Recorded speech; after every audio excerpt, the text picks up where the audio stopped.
नमस्कार मित्रांनो, स्वागत आहे आपल्या संस्कार स्पर्धा परीक्षा केंद्र कळमनुरी फेसबुक पेज आयोजित लाईव्ह सेमिनारसाठी। जर तुम्ही लाईव्ह असाल तर मला कमेंट करा। आवाज येतोय का?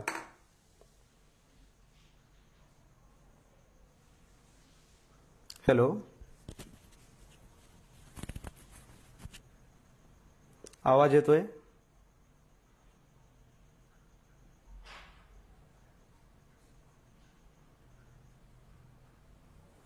ओके,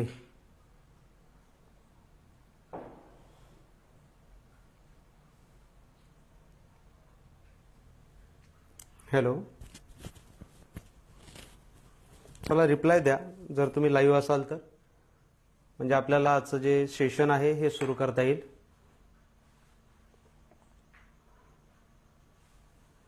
रिफ्रेश करा काही जणांना नोटिफिकेशन गेली नसेल तर।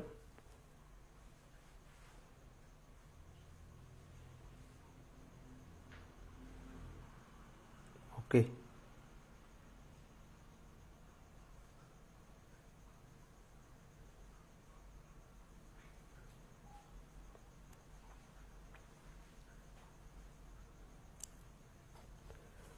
हॅलो, भागवत जाधव सर नमस्कार। लाईव्ह असाल तर एकदा कमेंट करा, म्हणजे मला समजेल की तुमच्यापर्यंत माझा आवाज पोहोचतोय आणि मला आजचं सेशन कंटिन्यू करता येईल।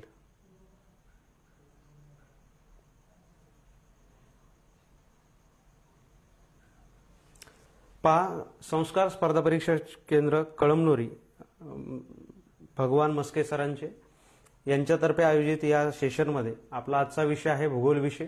भूगोल विषयामध्ये आपल्याला या ठिकाणी अभ्यास करत असताना कोणत्या कोणत्या गोष्टीला सामोरं जावं लागतं आणि कशा पद्धतीने अभ्यास करावा लागतो याच्याबद्दल आपल्याला चर्चा करायची। सर्वात महत्त्वाची गोष्ट म्हणजे भूगोल विषय हा जो विषय आहे हा कन्सेप्ट प्लस फॅक्च्युअल डेटा, म्हणजे तुम्हाला काही पाठांतराचा भाग करावा लागतो आणि काही तुम्हाला कन्सेप्ट करावे लागतात। कन्सेप्ट सुद्धा परीक्षेमध्ये विचारलेले आहेत, इव्हन पोलीस भरती असो, कंबाईन असो किंवा राज्यसेवा असो। मग कन्सेप्ट माहीत असण्यासाठी आपल्याला पहिल्यांदा बेसिक गोष्टी माहीत असणं गरजेचं आहे आणि प्रत्येक परीक्षेतील प्रश्नाचा जन्मच हा बेसिक कन्सेप्ट पासून होत असतो, अगदी बेसिक गोष्टीपासून।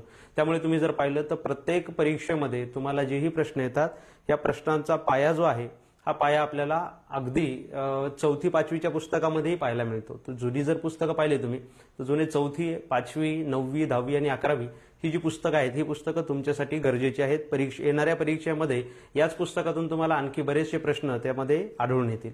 तर आज आपण जे आपलं 45 ते 50 मिनिटाचं सेमिनार आहे, सेशन आहे, याच्यामध्ये आपण एक बेसिक भाग कंप्लीट करण्याचा प्रयत्न करूया जो मुलांना माहीत नसतो आणि आयोग ज्याच्यावर नेहमी प्रश्न विचारत असतो।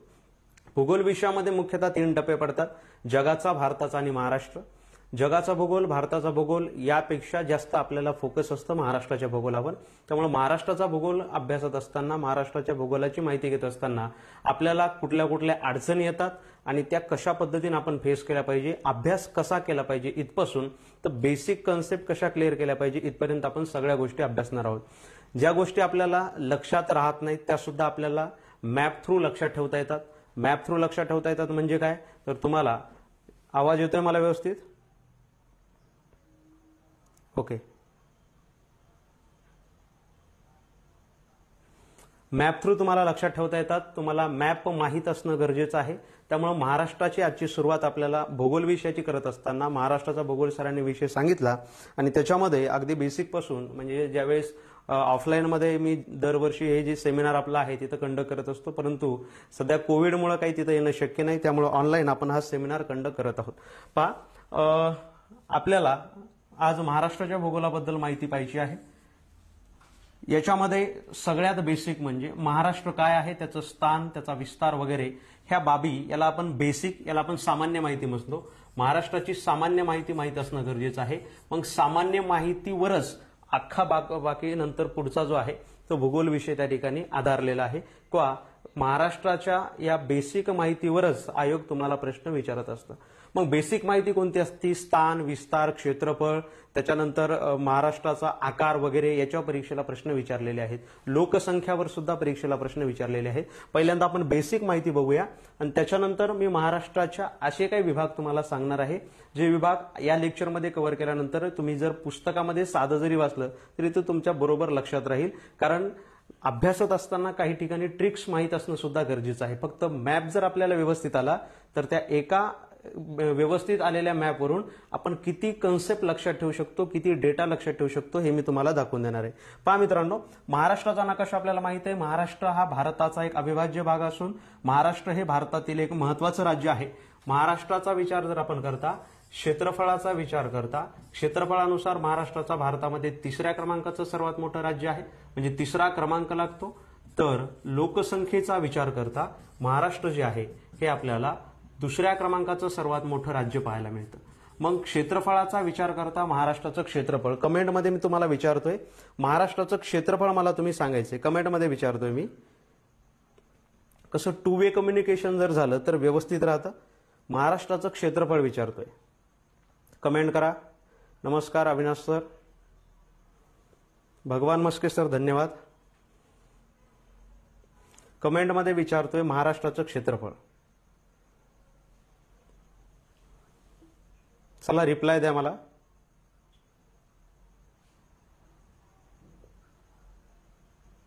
आवाज पोहोचतोय तुमच्यापर्यंत? महाराष्ट्राचं क्षेत्रफळ कमेंटमध्ये मी विचारतोय. जर 2 वे कम्युनिकेशन असेल तर मग शिकण्यामध्ये अर्थ आहे.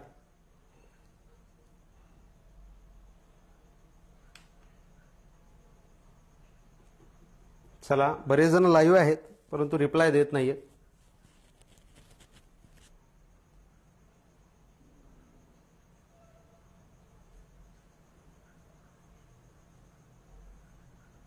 आवाज येतोय?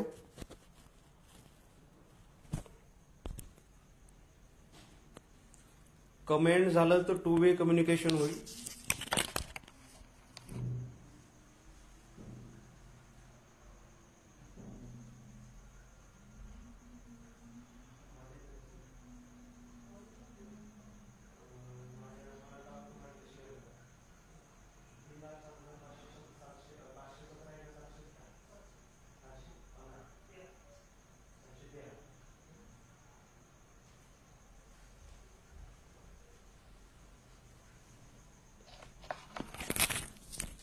हॅलो,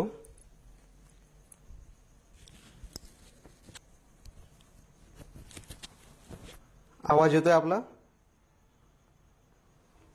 राईट, शबास अविनाश सर.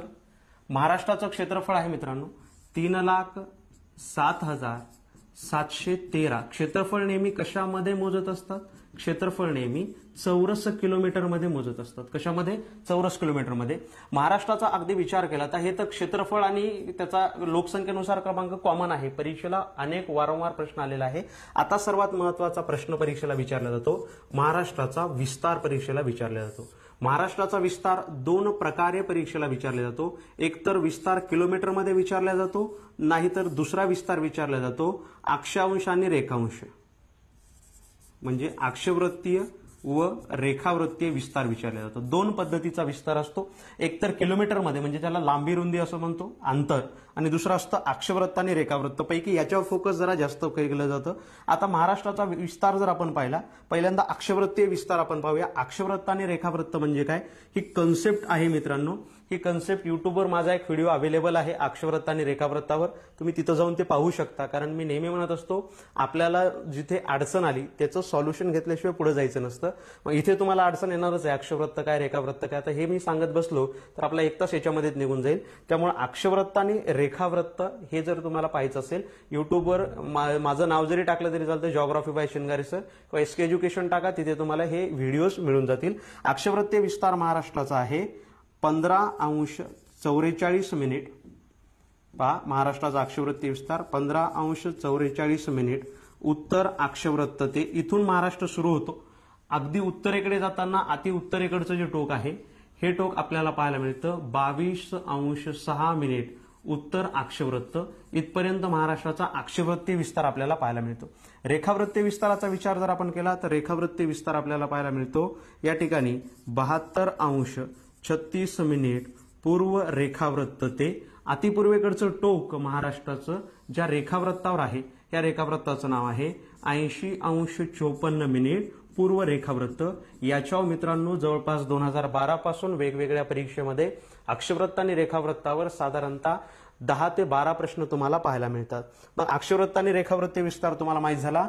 दुसरा कोणता विस्तार विचारला जाऊ शकतो? किलोमीटरनुसार विस्तार तुम्हाला विचारला जाऊ शकतो। किलोमीटर म्हणजे महाराष्ट्राचं अति उत्तरेकडचं टोक आणि अति दक्षिणेकडचं टोक यांच्यामध्ये असलेलं अंतर।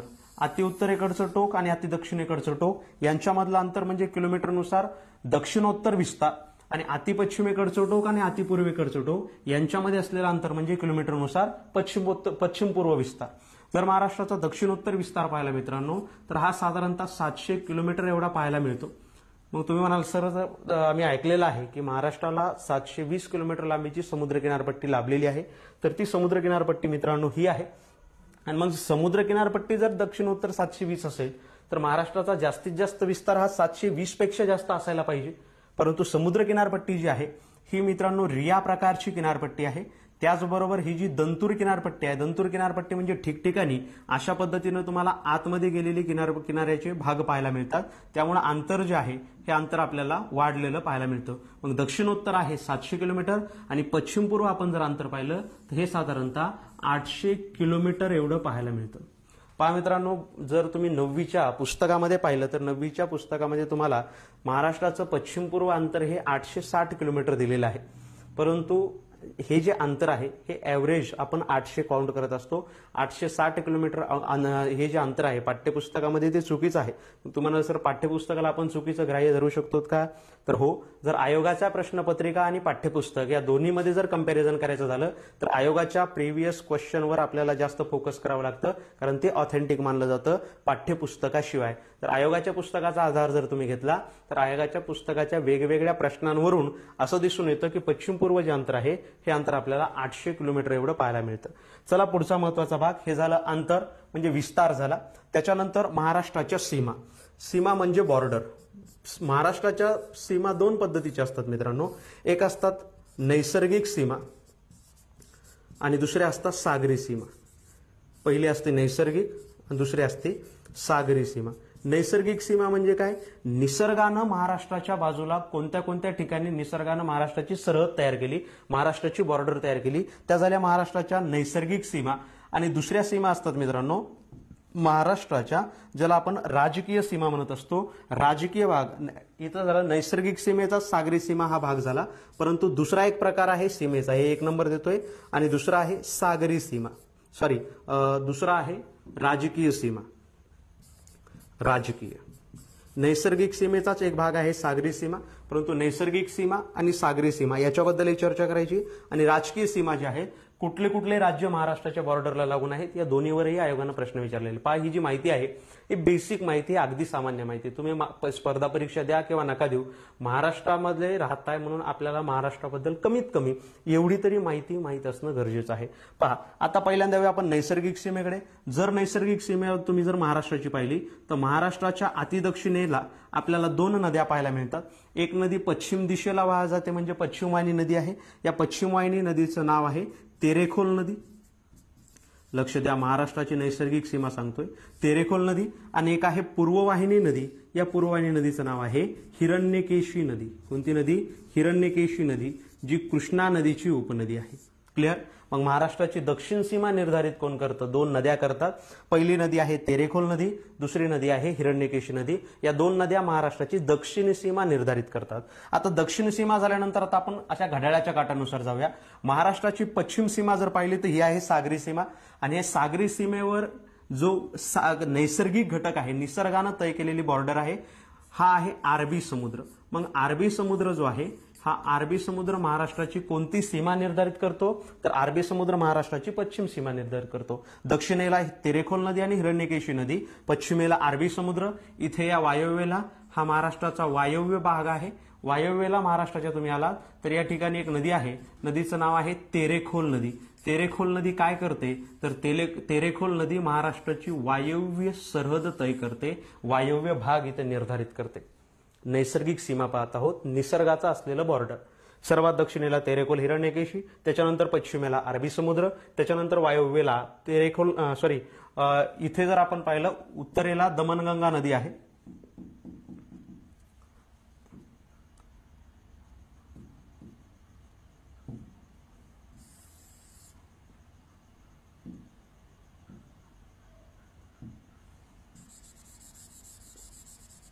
कोकणाचा विस्तार जो आहे हा दमनगंगापासून तेरेखोल पर्यंत आहे. दमनगंगा. चला, त्याच्यानंतर उत्तर भाग जे आहेत, उत्तर भाग 2 सीमा निर्धारित करतात. अतिउत्तरेला जर तुम्ही आलात तर अतिउत्तरेला तुम्हाला या ठिकाणी असलेले सातपुडा पर्वत आणि या सातपुडा पर्वताचे 2 भाग महाराष्ट्रामध्ये आलेले आहेत.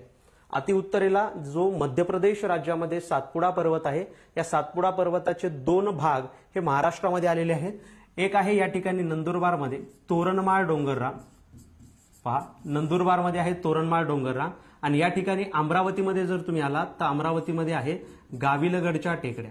गाविलगड टेकड्या आणि तोरणमाळ डोंगररांग नंदुरबारमधली ही महाराष्ट्राची कोणती सीमा निर्धारित करते? उत्तर सीमा निर्धारित करते. आता या महाराष्ट्राच्या पूर्वेकडे जर तुम्ही आलात तर गडचिरोली, गोंदिया या 2 जिल्ह्यामध्ये आपल्याला अनेक टेकड्या पाहायला मिळतात, अनेक डोंगर रांगा पाहायला मिळतात. या डोंगर रांगाचा जर आपण भाग पाहिला, अतिपूर्वेकडे आहे भामरागडच्या टेकड्या, भामरागड.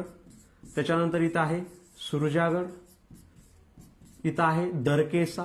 ह्या ज्या टेकड्या आहेत हे महाराष्ट्राची पूर्व सीमा निर्धारित करतात. म्हणजे ह्या सर्व बाबी नैसर्गिक आहेत, म्हणून याला आपण महाराष्ट्राच्या नैसर्गिक सीमा असं म्हणतो. दक्षिणेला तेरेखोल हिरण्यकेशी नदी, पश्चिमेला अरबी समुद्र, वायव्येला दमनगंगा नदी, त्याच्यानंतर तोरणमाळ डोंगररांग आणि गाविलगडच्या टेकड्या उत्तरेला. त्याच्यानंतर या ठिकाणी पूर्वेला जर तुम्ही आलात तर दरकेसा डोंगररांग, सुरजागड, भामरागडच्या टेकड्या. ह्या नैसर्गिक गोष्टी असल्यामुळे याला महाराष्ट्राची नैसर्गिक सीमा म्हणतात. राजकीय सीमा म्हणजे काय? राजकीय सीमा म्हणजे ज्या सीमा महाराष्ट्र राज्याची बॉर्डर निर्धारित करतात, याला आपण राजकीय सीमा असं म्हणत असतो. इथं जर आकृतीमध्ये जर तुम्ही पाहिलं तर आकृतीमध्ये महाराष्ट्राला एकूण 6 राज्य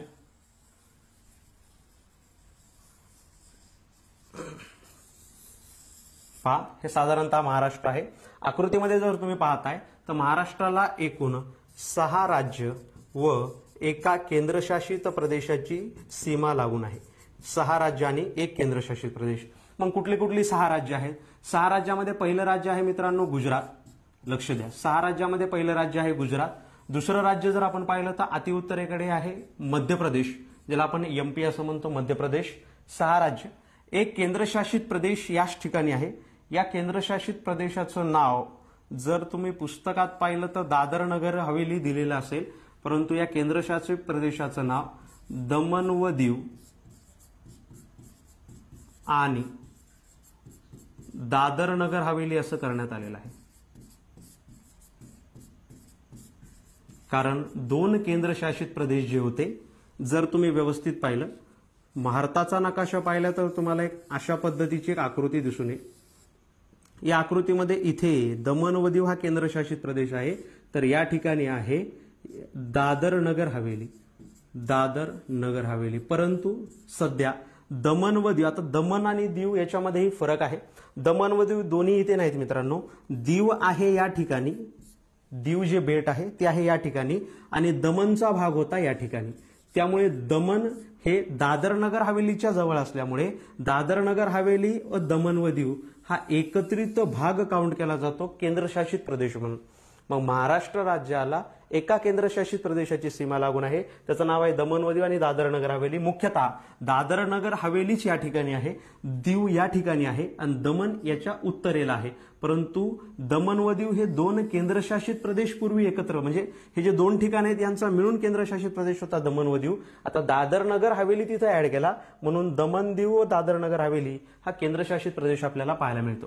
त्याच्यानंतर आहे मध्य प्रदेश. मध्य प्रदेश नंतर तुम्ही जर पुढे आलात तर या ठिकाणी आपल्याला पाहायला मिळतं एक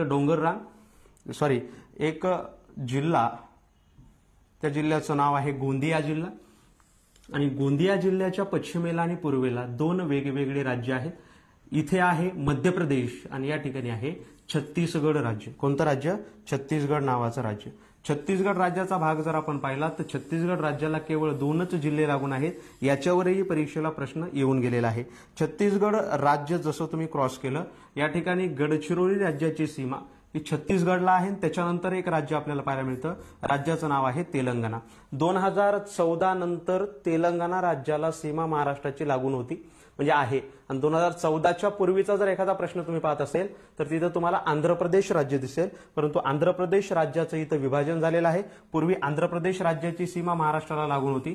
अशा पद्धतीचं हे राज्य विभाजन झाल्यानंतर उत्तरेकडचा जो भाग आहे याचं नाव पडलं तेलंगणा आणि दक्षिणेकडचा भाग आहे त्याचं नाव पडलं आंध्र प्रदेश. आणि हे तेलंगणाला महाराष्ट्राची बॉर्डर लागून आहे, आंध्र प्रदेशला महाराष्ट्राची बॉर्डर लागून नाही. त्याच्यानंतर नांदेड जिल्ह्यापासून आणखी एक जिल्हा इथे आपल्याला जॉईन झालेला पाहायला मिळतो, ज्याचं नाव आहे कर्नाटक. कर्नाटक जिल्हा आपल्याला कर्नाटक राज्य इथं सुरू झालेलं पाहायला मिळतं नांदेड नंतर. त्याच्यानंतर दक्षिणेला आहे गोवा नावाचं राज्य, इथे मिळतं गोवा राज्य. पहा, मी म्हटलंय 6 राज्य आणि 1 केंद्रशासित प्रदेश. 6 राज्य आहेत का? गुजरात आहे 1, मध्य प्रदेश 2, छत्तीसगड 3, तेलंगणा 4, कर्नाटक 5 आणि गोवा 6. केंद्रशासित प्रदेश दमण दीव दादर नगर हवेली. याबद्दलचं करंट अफेअरही मी तुम्हाला सांगितलेलं आहे.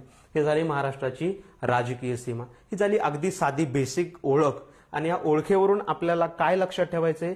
या ओळखेवरून तुम्हाला महाराष्ट्र राज्यामधले जिल्हे जे आहेत हे जिल्हे लक्षात ठेवणं गरजेचे आहे. तुम्ही जर जिल्हे व्यवस्थित लक्षात ठेवले तर 100% सांगतो तुम्हाला इतर कुठल्याही गोष्टी लक्षात ठेवायला सोप्या जातील. जसे की मी तुम्हाला म्हणतोय, तुम्हाला जर महाराष्ट्रातील खनिज संपत्ती लक्षात ठेवायची असेल तर खनिज संपत्तीची ट्रिक आपण जिल्ह्यावरून काढू शकतो. ज्यांनी आपला ऑनलाईन कोर्स घेतलेला आहे, एसके एज्युकेशन आपला ऍप्लिकेशन आहे, त्या ऍप्लिकेशनमध्ये आपण राज्यसेवा आणि कंबाईनसाठी ऑनलाईन प्लॅटफॉर्म तिथं उपलब्ध करून दिलेला आहे. त्याच्यामध्ये वेगवेगळे कोर्सेस आहेत. त्यापैकी जॉग्राफी हा कोर्स आहे. त्याच्यामध्ये आपण अशा ट्रिकनुसार काही गोष्टी सांगितलेल्या ज्या तुम्हाला पहिल्यांदा मॅप आपण घेतलेला आहे, अख्खा मॅप तुमच्याकडून मी तिथं पाठ करून घेतलेला आहे. आणि मॅप पाठ झाल्यानंतर बाकीच्या गोष्टी कशा सोप्या होतात हे तुम्हाला इथं मी समजून सांगतोय. जर तुम्हाला मित्रांनो खनिज संपत्ती पाहायची, खनिज संपत्तीमध्ये बॉक्साईड जर तुम्हाला लक्षात ठेवायचं कोणत्या कोणत्या जिल्ह्यात आहे, तर बॉक्साईड लक्षात ठेवण्यासाठी तुम्हाला जिल्हे पाठ करत बसण्याची गरज नाही. तुम्हाला जर महाराष्ट्र राज्यातले तुम्हाला या ठिकाणी जर जिल्हे लक्षात आले तर लक्षात येईल की बॉक्साईड हे महाराष्ट्र राज्यामध्ये एल आकाराच्या जिल्ह्यामध्ये आढळतं. नकाशामध्ये एलच दर्शवायचं. आता एल मध्ये जे जे जिल्हे येतात त्या जिल्ह्यामध्ये बॉक्साईड आढळतं. आता तुम्हाला जर मॅप पाठ असेल मित्रांनो तर लक्षात येईल, हा आहे ठाणे जिल्हा, ठाण्यामध्ये बॉक्साईड आढळतं. हा आहे या ठिकाणी रायगड जिल्हा, रायगडमध्ये बॉक्साईड आढळतं. हा आहे या ठिकाणी रत्नागिरी जिल्हा, रत्नागिरीमध्ये बॉक्साईड आढळतं. हा आहे या ठिकाणी सिंधुदुर्ग जिल्हा, सिंधुदुर्गमध्ये बॉक्साईड आढळतं. हा आहे या ठिकाणी कोल्हापूर जिल्हा, कोल्हापूर जिल्ह्यामध्ये बॉक्साईड आढळतं. आणि हा आहे सांगली जिल्हा, सांगली जिल्ह्यामध्ये बॉक्साईड आढळतं. मग बॉक्साईडवर प्रश्न जर आला तर ह्या एल आकाराच्या जिल्ह्यामध्ये महाराष्ट्राच्या भागामध्येच बॉक्साईड आढळतं. याच्या व्यतिरिक्त बॉक्साईड कोठेच आढळत नाही. म्हणजे तुम्हाला जिल्हे पाठ करायची, फक्त जिल्हे जर तुमच्या लक्षात आलाय तर तुम्हाला प्रत्येक खनिज कोणत्या जिल्ह्यात आढळतं हे पाठ करायची आवश्यकता नाही. तुम्ही वर्षभरानंतरही तुम्हाला जर प्रश्न विचारला तर अशा ट्रिक वापरून तुम्ही या ठिकाणी, दिसतंय तुम्हाला व्यवस्थित, अशा ट्रिक वापरून तुम्ही त्या ठिकाणी तुमचे उत्तर शोधू शकता. तुम्हाला त्या ठिकाणी उत्तर शोधता येतात. क्लिअर? त्याच्यानंतर पहा, याचाच उपयोग तुम्हाला आणखी कशामध्ये होतं? याचाच उपयोग तुम्हाला अभयारण्य लक्षात ठेवण्यामध्ये होतो. अभयारण्य लक्षात ठेवण्यामध्ये कसा होतो? तुम्हाला अभयारण्य कोणत्या जिल्ह्यात आहेत पाठ करायची गरज नाही.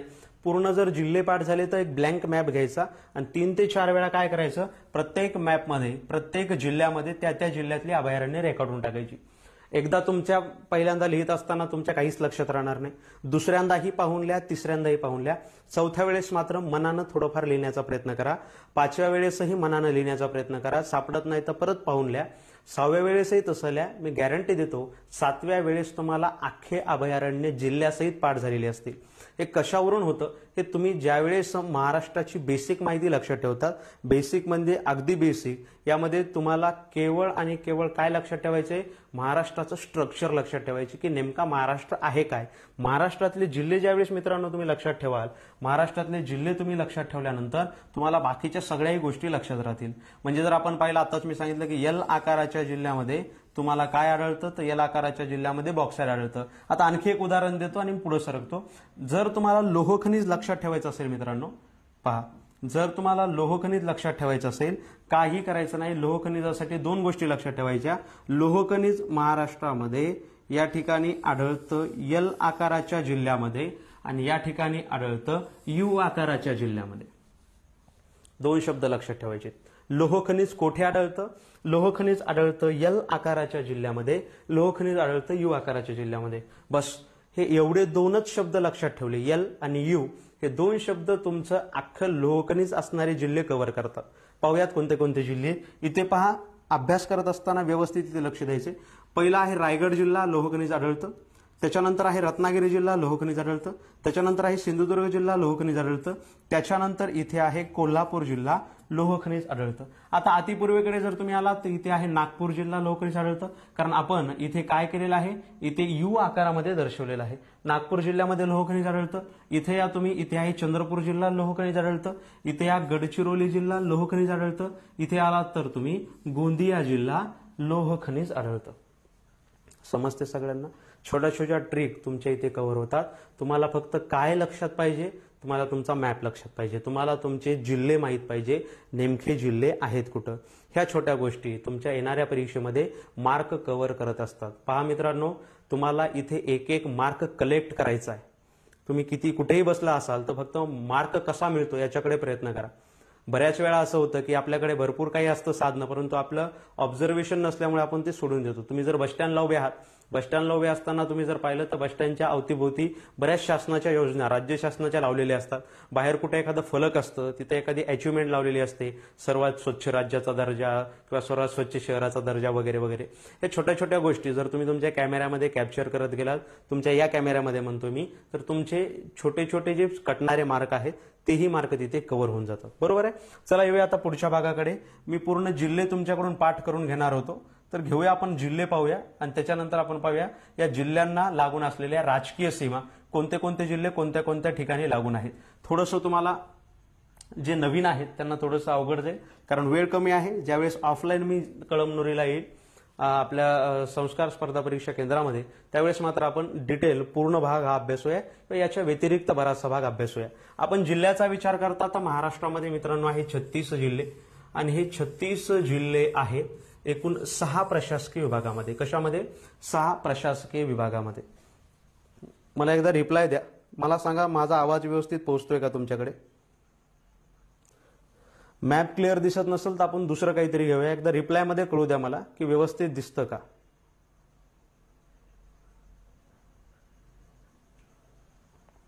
नसेल तर आणखी पुढचा पोर्शन घेऊया, मॅपचं कॅन्सल करूया.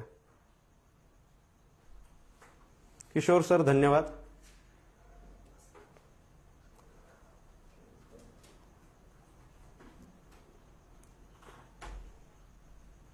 तर मॅप क्लिअर दिसत नसेल तर आपण आणखी पुढचा पोर्शन घेऊया. मला फक्त रिप्लाय द्या. हाच पोर्शन कंटिन्यू करायचा का पुढचा घेऊ?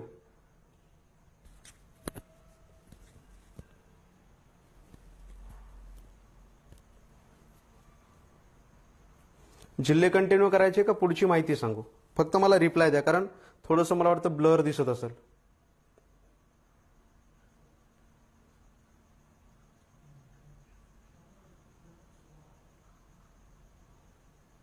ओके, पवन गोरे सर मॅप दिसतोय.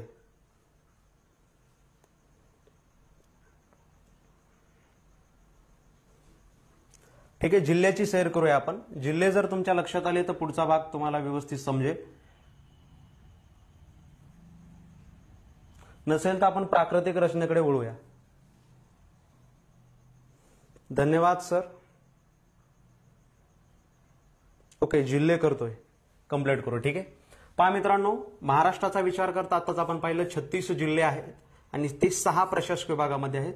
प्रशासकीय विभाग कशासाठी? प्रशासनाचा कारभार सुरळीत चालावा म्हणून पाडलेले विभाग, त्याला आपण प्रशासकीय विभाग म्हणतो. एकूण किती प्रशासकीय विभाग आहेत? अच्छा, क्लिअर दिसत नाही मॅप.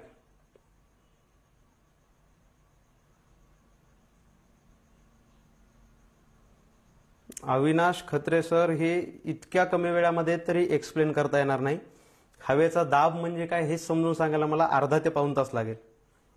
क्लिअर? ते कधी आपण एखाद्या लेक्चरमध्ये किंवा स्पेशल लेक्चरमध्ये आपण पाहूया. ठीक आहे, मॅप क्लिअर दिसत नाही, आपण पुढे जाऊया. महाराष्ट्राची रचना नेमकी कशी आहे? आताच आपण नैसर्गिक सीमा पाहिल्या, त्याच्यानंतर आपण पाहूया महाराष्ट्राची रचना. हा आहे मित्रांनो साधारणतः महाराष्ट्र.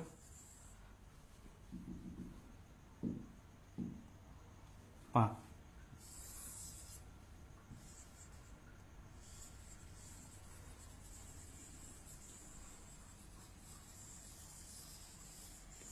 महाराष्ट्राची रचना आपण अभ्यासूया.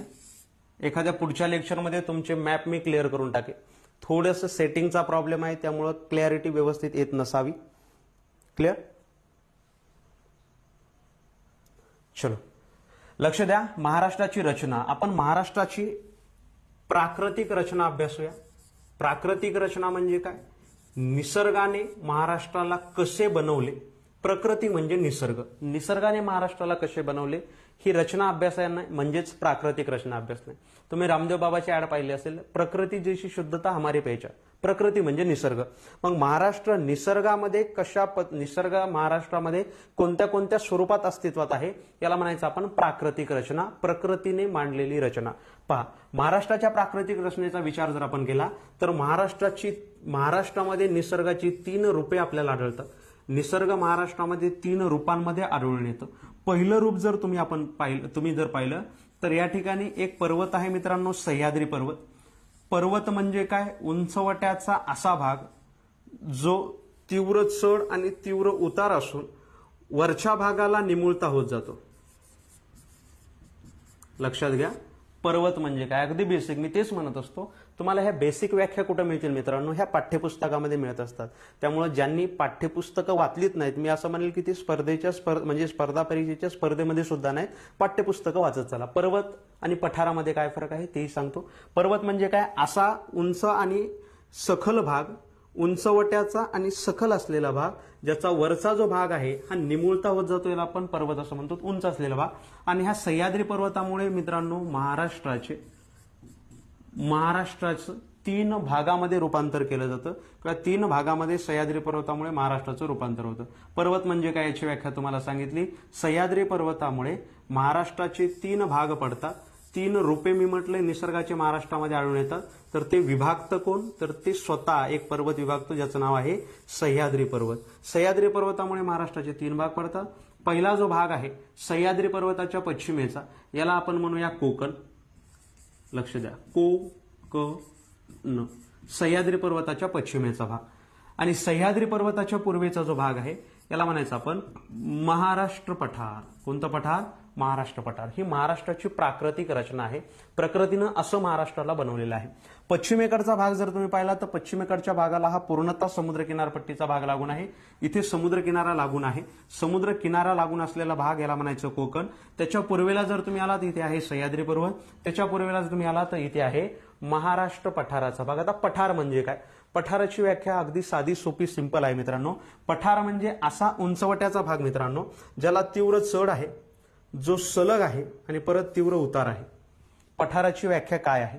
पठार म्हणजे असा उंचवट्याचा भाग जो तीव्र आहे, त्याला तीव्र चढ आहे, सलग आहे, तीव्र उतार आहे, अशा जमिनीपासून उंच असलेल्या भागाला आपण पठार असं म्हणत असतो. काय म्हणत असतो? पठार. हे काय आहे? हे आहे महाराष्ट्र पठार मित्रांनो. कशा पद्धतीने जर तुम्ही कोकणामध्ये कुणी गेला असाल किंवा मुंबई वगैरे इकडे जर तुम्ही गेला असाल तर जाताना तुम्हाला सह्याद्री पर्वतामधून तीव्र चढ लागतो. तीव्र चढ म्हणतोय मी, ही रचना पहा महाराष्ट्राची कशी आहे. तीव्र चढ लागतो म्हणजे येताना तुम्हाला तीव्र चढ लागतो. तीव्र चढ म्हणजे काय? ही आहे पठाराची चढण. सलग आहे, याच्यानंतर हा सलग आहे ना, याचा उतार जो आहे हा पूर्वेकडे आहे. आणि परत अतिपूर्वेला जर तुम्ही गेलात म्हणजे महाराष्ट्र पठार हा भारताच्या अशा या द्वीपकल्पीय पठारी प्रदेशाचा भाग आहे. भारताचा दक्षिण भाग आणि दक्षिण भागामध्ये असा उंचवट्याचा असलेला भाग आहे जो सर्व बाजूने उचलला गेलेला आहे, याला म्हणायचं पठार. मग याच पठाराचा एक भाग आहे, याला म्हणायचं आपण महाराष्ट्र पठार, ज्याचा उतार आपल्याला पूर्वेकडे आहे. समजतंय? ही महाराष्ट्राची नैसर्गिक रचना आहे, याला आपण प्राकृतिक रचना असं म्हणत असतो. चला, नैसर्गिक रचना याला आपण प्राकृतिक रचना असं म्हणत असतो. आता या प्राकृतिक रचनेचा मुख्य जो भाग आहे, लक्ष द्या, आता या प्राकृतिक रचनेचा मुख्य जो भाग आहे तो भाग, ही झाली 2D आकृती, ज्याला आपण नॉर्मल आकृती म्हणतो. आता 3D आकृती कशी आहे? 3D आकृती तुम्हाला जर पाहायची असेल तर आपण असं करूया की हा जो महाराष्ट्राचा भाग आहे याला आपण असं फ्लॅट करूया, सरळ अशा आडव्या दृष्टिकोनातून जर आपण पाहिलं, अशी नजर देऊन जर आपण महाराष्ट्र पाहिला तर तुम्हाला हा अरबी समुद्राचा भाग आहे. सुरुवातीला तो असा पाहायला मिळेल. लक्ष द्या, हा अरबी समुद्राचा भाग, हा अशा पद्धतीचं. जसा अरबी समुद्र संपला आणि तुम्ही पाऊल ठेवलं कोकणामध्ये, कोकणामध्ये पाऊल ठेवल्यानंतर तुम्ही जसं जसं पूर्वेकडे जाल मित्रांनो, तसा तसा थोडा चढ जो आहे हा चढ वाढत वाढत जातो. लक्ष द्या, कोकणामध्ये पाऊल ठेवल्यानंतर जसं जसं पूर्वेकडे तुम्ही जाल, थोडा चढ जो आहे हा चढ वाढत वाढत जातो. याला आपण मंद चढ असं म्हणत असतो. म्हणजे कोकणामध्ये पाऊल ठेवल्यानंतर पूर्वेकडे जात असताना मंद चढ लागतो. जिथे हा मंद चढ चढतो संपतो मित्रांनो, लक्ष द्या, असा हा मंद चढ लागतो. जिथे हा मंद चढ संपतो, मंद चढ संपल्यानंतर जर तुम्ही वर पाहिलं तर तुम्हाला एक तीव्र चढ लागतो. आणि तीव्र चढ चढून तुम्ही जर पूर्वेकडे आलात तर परत एक छोटासा तीव्र उतार लागतो. आणि जिथं हा तीव्र उतार संपतो तिथून आणखी छोटासा एक मंद उतार लागतो. आपण काय केलेलं आहे, आपण महाराष्ट्राला असं भाग आडवं केलं आणि आपण तिरपं पाहत आहोत की नेमका चढ उतार कोठे आहे, येते लक्षात. मग जिथे कोकणामध्ये पहिलं पाऊल ठेवल्यानंतर पूर्वेकडे जात असताना इथपर्यंत चलत जायचं जिथपासून तीव्र तुम्हाला मान उंच करून चढ पाहता येणार नाही. हा संपूर्ण भाग याला आपण म्हणतो कोकण. पहा, रचना, हे असं जर अभ्यासलं याला म्हणायचं कन्सेप्ट. अशी जर कन्सेप्ट अभ्यासली तर परीक्षेमध्ये आपल्याला काहीच अवघड नाही. ही रचना, तीव्र चढ, कोकण. मग असं आपण म्हणू शकतो, जर परीक्षेला प्रश्न आला कोकणामध्ये पूर्वेकडे जात असताना मंद चढ लागत जातो, विधान बरोबर की चूक? विधान बरोबर आहे. कोकणामध्ये पश्चिमेकडे जात असताना मंद उतार लागत जातो, विधान बरोबर की चूक? विधान बरोबर आहे. समजतं सगळ्यांना? त्याच्यानंतर जसं तुम्ही कोकण संपलं, तीव्र चढ लागला आणि परत तीव्र उतार जिथं संपला, हा जो भाग आहे याला म्हणायचं सह्याद्री पर्वत. कोणता पर्वत? सह्याद्री पर्वत. हा पर्वत, हा इथे आहे मंद चढ, हा तीव्र चढ, परत मंद उतार. आणि हा भाग संपल्यानंतर इथे आपल्याला पाहायला मिळतो महाराष्ट्र पठाराचा भाग. कोणता भाग? महाराष्ट्र पठाराचा भाग. म्हणजे असं जर परीक्षेला प्रश्न आला, महाराष्ट्र पठाराचा पूर्वेकडे उतार मंद होत, महाराष्ट्र पठारामध्ये पूर्वेकडे जात असताना मंद उतार लागतो, विधान बरोबर का चूक? तर विधान बरोबर आहे. म्हणजे पुस्तकामध्ये केवळ तुम्ही हेच पाहता, हीच आकृती पाहता आणि याच्यावरून जर तुम्हाला असा प्रश्न आला तर तो उत्तर चुकतो. म्हणजे सह्याद्री पर्वताचा पश्चिम उतार हा पूर्व वितारापेक्षा तीव्र आहे, विधान बरोबर का चूक? तर हेही विधान आपलं कसं असणार आहे? बरोबर असणार आहे. येते लक्षात सगळ्यांना? तर अशा पद्धतीनं आपल्याला अभ्यास करावा लागतो. जर तुम्ही अशा पद्धतीनं अभ्यास केला तर तुम्ही परीक्षेमध्ये नक्कीच यशस्वी व्हाल, पास व्हाल. आता महाराष्ट्राची प्राकृतिक रचना एवढीच आहे का? नाही. याच्या व्यतिरिक्त काय आहे? याच्या व्यतिरिक्त जर तुम्ही पाहिलं तर सह्याद्री पर्वत जे आहे, या सह्याद्री पर्वताच्या काही उपरांगा, लक्ष द्या, सह्याद्री पर्वताच्या काही उपरांगा, या उपरांगांमुळे महाराष्ट्राची प्राकृतिक रचना आणखी आपल्याला थोडीशी बदललेली पाहायला मिळते.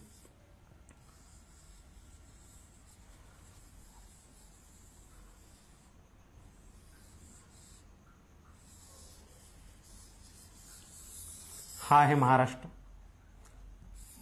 लक्ष द्या.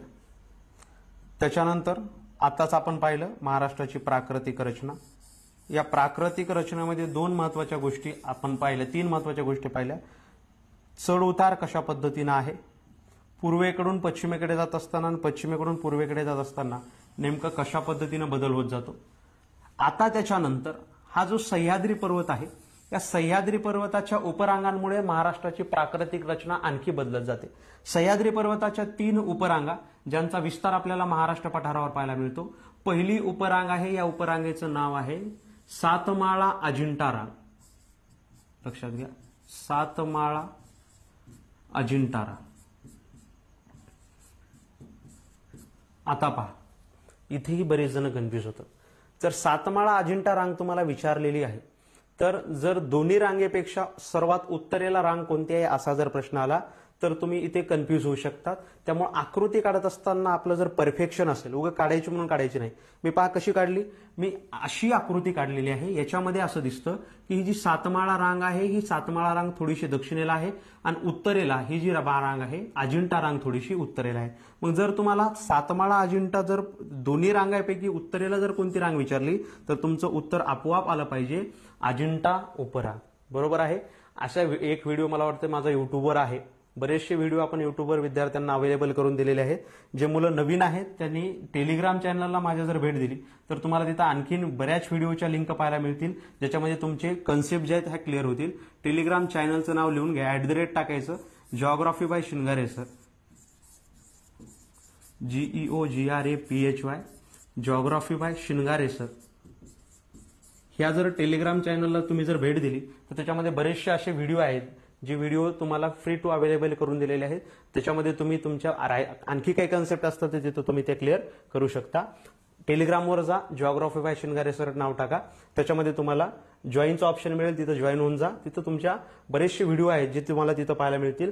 नवीन व्हिडिओ युट्यूबवर मी जे अपलोड करत असतो, काही कोर्स संबंधात माहिती असेल, ऑफर असेल, तेही तिथे तुम्हाला अवेलेबल करून दिली जाते. त्यामुळे त्या टेलिग्राम चॅनलला एकदा भेट द्या.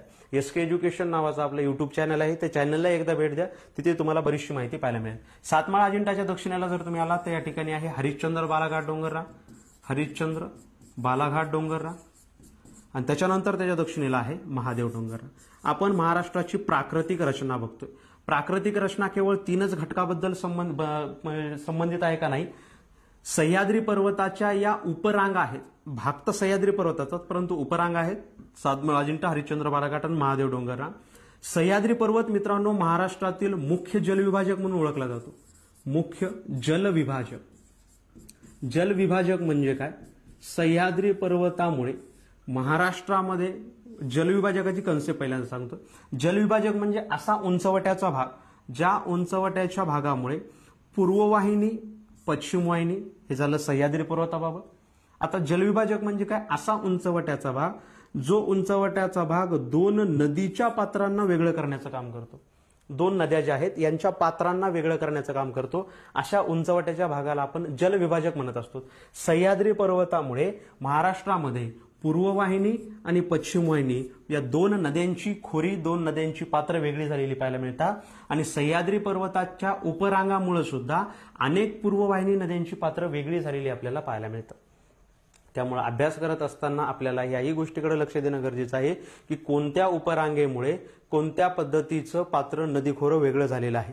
जर तुम्ही व्यवस्थित पाहिलं तर सातमाळा अजिंठाच्या उत्तरेला जर तुम्ही गेला तर या ठिकाणी सामान्य माहिती तुम्हाला माहितच आहे. या ठिकाणी एक नदी आहे, नदीचं नाव आहे तापी नदी. हे कशामुळे मी घेतोय? कारण याच्यावर वारंवार मित्रांनो जर तुम्ही क्वेश्चन पेपर अनालिसिस जर व्यवस्थित केला असेल तर मागच्या 7 ते 8 वर्षांमध्ये साधारणतः 12 ते 15 प्रश्न याच घटकावर विचारले गेलेले आहेत. कुठे तुम्ही चुकतात हेही तुम्हाला सांगतोय. पहा, तापी नदी सातमाळा अजिंठाच्या उत्तरेला आहे. तापी नदी, तापी नदीच्या उत्तरेला आहे सातपुडा पर्वत, म्हणजे सातपुडा पर्वताच्या दक्षिणेला पडलेलं पाणी आणि सातमाळा अजिंठाच्या उत्तरेला पडलेलं पाणी तापी नदी मार्फत कुठं नेऊन नेलं जातं? हे अरबी समुद्राला नेलं जातं. तापी नदी पश्चिम वाहिनी आहे आणि त्याच्या दक्षिणेला असलेला सातमाळा अजिंठा पर्वत आणि त्याच्या दक्षिणेला असलेली गोदावरी नदी, इथे एक नदी आहे, हिचं नाव आहे गोदावरी नदी. गोदावरी नदी मात्र पूर्ववाहिनी आहे. गोदावरी नदी पूर्ववाहिनी का आहे?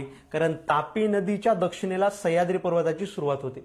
सह्याद्री पर्वताची सुरुवात झाल्यामुळे सह्याद्री पर्वताच्या पूर्वेकडचा जो उतार आहे हा उतार तीव्र आणि परत महाराष्ट्र पठारावर मंद आहे. म्हणून इथे पडलेलं पाणी गोदावरी नदीच्या पात्रामध्ये जातं आणि ते पूर्व दिशेला नेऊन बंगालच्या उपसागराला नेऊन टाकलं जातं. मग लक्षात घ्या, जर परीक्षेला प्रश्न आला गोदावरी आणि तापी या 2 नद्यांच्या जलविभाजक कोण आहे तर त्याचं उत्तर असेल 100% सातमाळा अजिंठा डोंगररांग. हे गोदावरी आणि तापी या 2 नद्यांच्या जलविभाजक आहे सातमाळा अजिंठा डोंगररांग. क्लिअर? आता गोदावरी नदी म्हणजे गोदावरी नदी पात्रात पाणी कुठून येतं तर सातमाळा डोंगररांगेच्या दक्षिणेला पडलेलं पाणी आणि हरिश्चंद्र बालाघाटाच्या उत्तरेला पडलेलं पाणी हे गोदावरीच्या नदी पात्रात जातं. ही आकृती जर वेगळ्या पद्धतीनं पाहिली, ही जी डोंगररांग आहे हे म्हणूया आपण सातमाळा अजिंठा डोंगररांग आणि ही जी डोंगररांग आहे ही आहे हरिश्चंद्र बालाघाट डोंगररांग. आता पहा मित्रांनो, या डोंगररांगेच्या दक्षिणेला पडलेलं पाणी म्हणजे ही डोंगररांग मी अशी दाखवतोय, हे पाणी कुठे येणार आहे? शेवटी गोदावरीमध्ये येणार आहे. आणि हरिश्चंद्र बालाघाटाच्या उत्तरेला पडलेलं पाणी म्हणजे इथे उत्तरेला पडलेलं पाणी कुठे जाऊन मिळणार आहे?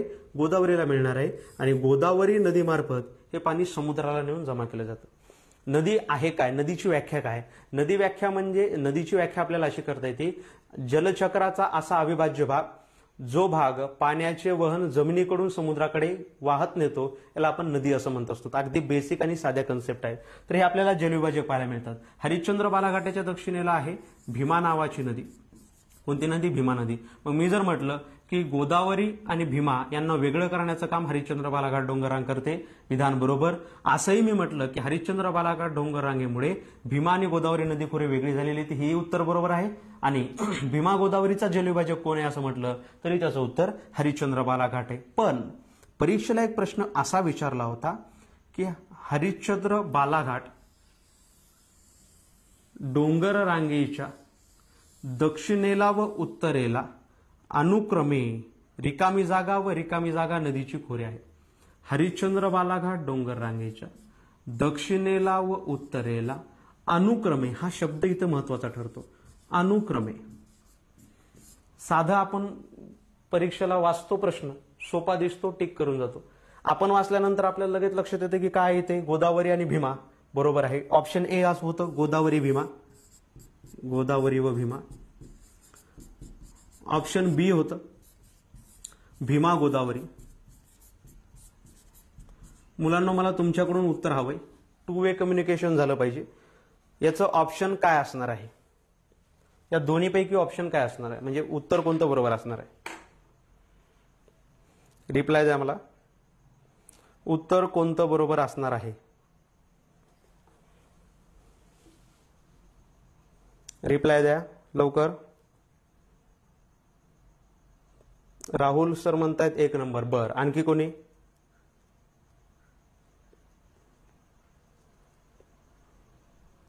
आणखी कोणी? उत्तर काय असेल याचं बरोबर? 1. एकाचीच कमेंट आली, एकाच्या 3 कमेंट. बोला तुम्ही. जवळपास 90 जण लाईव्ह आहेत. बी. शीला मॅडम म्हणतायत बी. ओके, चेक करूया आपण. निलेश सर म्हणतायत 1. केशव सर म्हणतायत बी. ओके, आणखी? A B. हा, इथे काय आहे मित्रांनो? इथे आहे गुगली टाकलेली आहे तुम्हाला. म्हणजे आयोग असो किंवा तुमचं जिल्हा निवड समिती जे पोलीस भरतीचे घेतं, यांनी गुगली काय टाकलेली आहे? इथं परीक्षेला प्रश्न आलाय की हरिश्चंद्र बालाघाट डोंगर रांगेमुळे दक्षिण व उत्तरेला हरिश्चंद्र बालाघाट डोंगर रांगेच्या दक्षिण व उत्तरेला अनुक्रमे रिकामी जागा व रिकामी जागा नदीची खोरे आहेत. अनुक्रम विचारलाय. अनुक्रम विचारला म्हणजे जसं त्यांनी सांगितलंय त्याच क्रमानुसार उत्तर द्यायचंय. काय सांगितलंय? अनुक्रमे दक्षिणेला व उत्तरेला कोणत्या नद्यांची खोरे आहे? दक्षिणेला म्हटल्यानंतर पहिल्यांदा येतं भीमा आणि त्याच्यानंतर येतं गोदावरी. इथं ज्यांनी उत्तर बी दिलेलं आहे त्यांचं उत्तर 100% बरोबर आहे. बरेच जण सोपा प्रश्न फॉर्म मध्ये उत्तर 1 लिहून टाकतात, त्यांचं उत्तर इथं चुकतं. समजतंय का? उत्तर का चुकतं? उत्तर याच्यामुळे चुकत असतं. क्लिअर? समजतंय? ह्या छोट्या छोट्या गोष्टी आपल्याला लक्ष देऊन अभ्यासता आल्या पाहिजे. आणि महादेव डोंगररांगेच्या दक्षिणेला मित्रांनो नदीचं पात्र आहे. या नदीचं नाव आहे कृष्णा नदी. ह्या महाराष्ट्रातल्या झाल्या पूर्ववाहिनी नद्या. त्याच्यानंतर महाराष्ट्रामध्ये अतिपूर्वेकडे 2 दक्षिण वाहिनी नद्या आहेत, यांचाही विचार करणं गरजेचं आहे.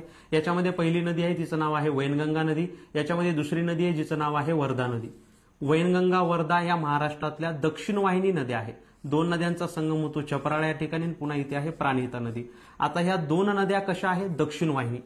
आता पूर्ववाहिनी, पश्चिम वाहिनी, दक्षिण वाहिनी, उत्तर वाहिनी काय आहे? नद्या ज्या दिशेला वाहतात मित्रांनो त्या दिशेवरून नद्यांना नाव दिलं जातं. नद्या जर पूर्व दिशेला वाहत असतील तर त्याला पूर्ववाहिनी म्हणतात. नद्या जर पश्चिम दिशेला वाहत असतील तर त्याला पश्चिम वाहिनी. नद्या उत्तर दिशेला वाहत असतील तर उत्तर वाहिनी. इथे नद्या कोणत्या दिशेला वाहत आहेत? इथे नद्या वाहत आहेत दक्षिण दिशेला, म्हणून या कोणत्या नद्या झाल्या? दक्षिण वाहिनी नद्या झाल्या. आता आणखी एक प्रश्न मी नेहमी म्हणत असतो, कन्सेप्ट माहीत असली तर तुम्ही कोणत्याही प्रश्नांची उत्तर देऊ शकता. शेवटच्या टप्प्यामध्ये मी येतोय. आणखी एक साधा सोपा सिंपल प्रश्न. आताच मी तुम्हाला म्हटलं होतं, मला वाटतं मागची आकृती आहे का आपल्याकडे? हा, मी तुम्हाला म्हटलं होतं की इथे जसं जसं तुम्ही पूर्वेकडे जाल तसं तसं जी उंची आहे या पठाराची कमी कमी होत जाते. म्हणजे I think internet problem. Okay, आता दिसतोय मी.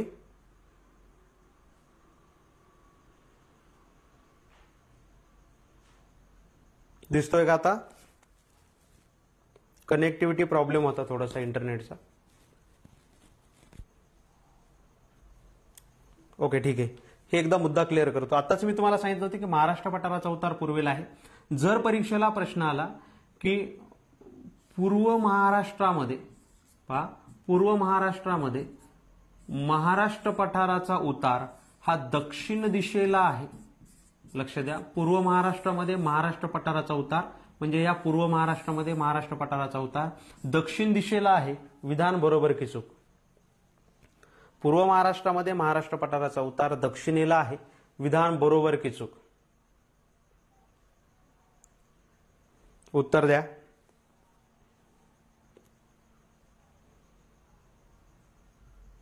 क्वेश्चन पुन्हा विचारू. ओके मॅडम, पहा, पूर्व महाराष्ट्रामध्ये महाराष्ट्र पठाराचा उतार. आताच एक वाक्य मी 10-1 मिनिटापूर्वी बोललो होतो की सह्याद्री पर्वतापासून पूर्वेकडे जात असताना महाराष्ट्र पठाराचा उतार पूर्वेला आहे. सह्याद्री पर्वताच्या जवळ महाराष्ट्र पठाराची सर्वाधिक उंची आहे, ती म्हणजे 600 मीटर. आणि अतिपूर्वेकडे जाताना ही कमी कमी होत जाते. अतिपूर्वेकडे ही उंची होते 300 मीटर. मग पूर्व विदर्भामध्ये किंवा पूर्व महाराष्ट्र पठारामध्ये महाराष्ट्र पठाराचा उतार हा दक्षिण दिशेला आहे. विधान बरोबर की चूक?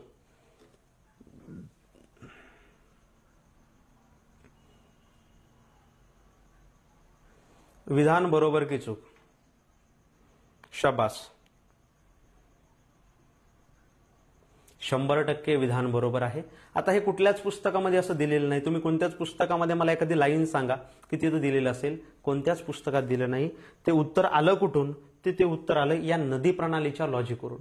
त्यामुळे ती मी नेहमी म्हणत असतो, नदी प्रणाली सुद्धा अभ्यासत असताना फक्त पुस्तकातली माहिती पाठ करायची नाही.